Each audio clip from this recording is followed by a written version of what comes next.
Ken? I would say work at your craft, whatever that is. I think a lot of people talk about doing things, but, you know, painters don't talk about painting, they paint. Writers don't talk about writing, they write. And that's how you get better at that craft. It's like working out, it's a muscle. Whether it's a creative muscle, whether it's your ideas, whether it's getting better at managing finances or any facet of your life.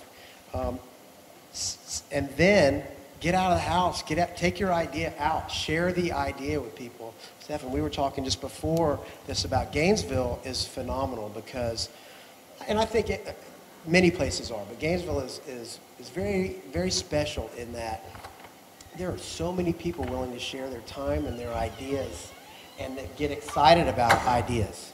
You know, a buddy of mine made a documentary where he asked business leaders and spiritual leaders and political leaders just to give them some mentorship advice. And he was talking to, I think his name was Oz, he was head of UPS for many, many years.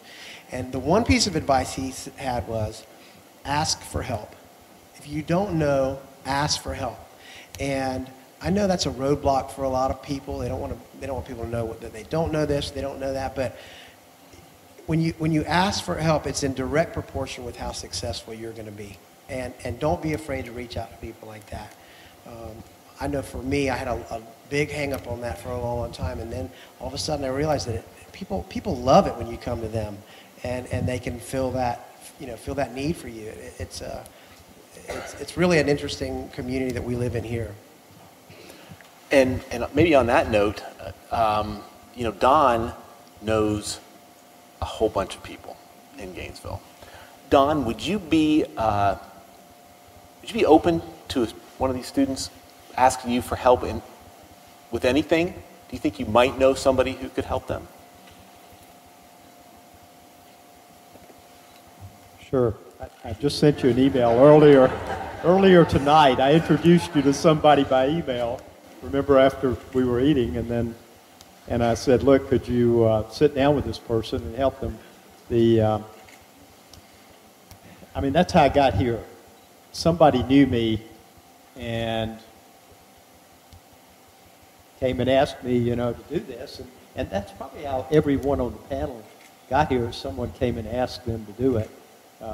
I did have one tip, though, that I want to give. Yes, please. For the prior question, because I think most of you don't realize, you know, that there's another world out there, and you generally, when you're looking for part-time work, maybe you're like Kristen, you want to get a pair of jeans, so you go work at the fashion store, you know, where they sell jeans, right?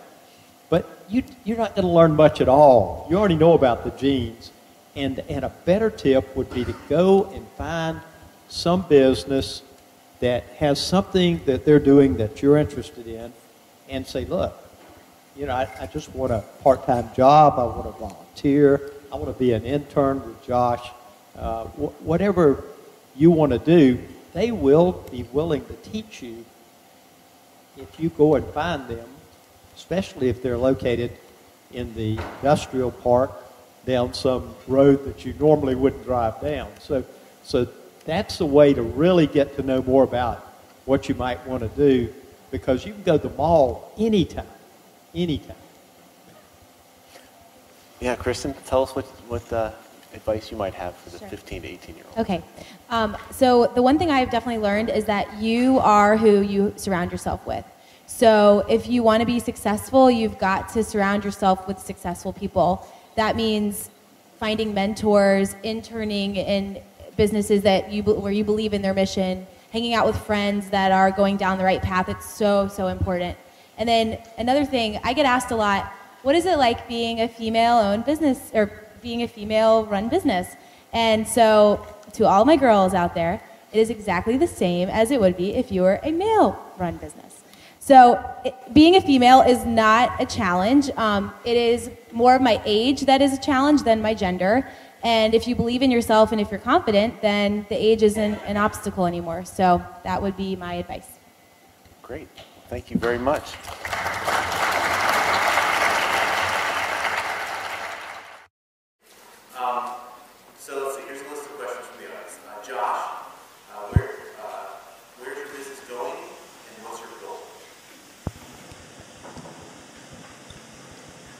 I have no idea. That's the honest answer.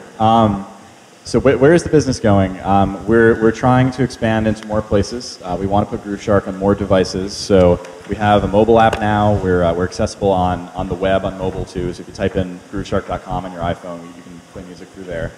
So we want to keep expanding that. We want to get onto internet-connected TVs. We want to get into internet-connected cars, Blu-ray players, everything basically.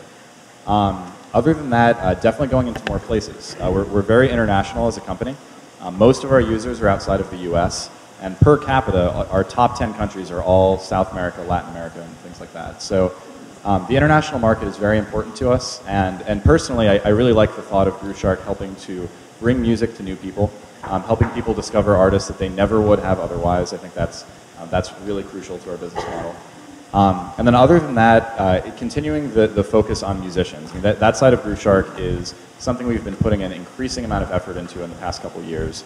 So we sort of like spent the initial portion of our company's growth building up a user base and making that substantial and just getting something that people actually wanted to use to listen to music.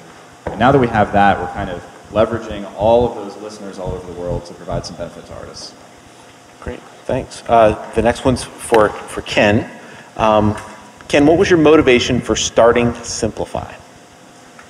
A couple things. One was to work with people I enjoyed and loved very much, because it's about relationships. It's about how do you spend that day for me, and the mission there for us is we want to help people think better, feel better, live better, and it's about that perspective. It's not your life; it's how you choose to look at your life. And if we can take all our different skill sets and work within that flexible framework, these opportunities keep coming up for us to help uplift this community, uplift other people in this community that have great ideas, great passions. We want to have a great time doing great things, and so Simplify. You know, we don't know, much like Josh said, but we, on a day-to-day basis, we're looking forward and looking for opportunities that come in there. We have an apparel line that's sort of branching out that's going to kind of tap into some of the philosophies and bolster some of that stuff. We have a speaker series that's going to start soon in the spring here.